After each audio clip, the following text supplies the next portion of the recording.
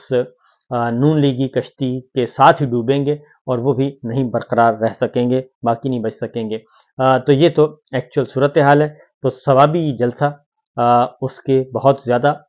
ہو چکی ہے جی، تیاریاں ہو رہی ہیں، اور ثوابی جلسہ کل ہے، اور عمران خان صاحب کو 1 سال مکمل ہو گیا ہے آج جیل میں قید۔ آج سے ٹھیک 1 سال پہلے 365 دن پورے ہو چکے ہیں۔ آج سے ٹھیک 1 سال پہلے انہیں ایک ناجائز مقدمے میں سزا سنائی گئی، توشہ خانہ 1 میں سزا سنائی گئی، اور توشہ خانہ 1 میں جلدی سزا سنا کے ان کی عدم موجودگی میں سزا سنائی گئی، اور ان کو ان کے گھر زمان پارک میں دروازے توڑ کر ان کے گھر میں داخل ہو کر ان کو اٹھایا گیا، اور اٹھا کر اٹک جیل میں ڈالا گیا، اور اٹک جیل سے پھر ان کو اڈیالہ جیل رکھا گیا، اور تب سے لے کے آج تک وہ گرفتار ہیں۔ اور ان پورے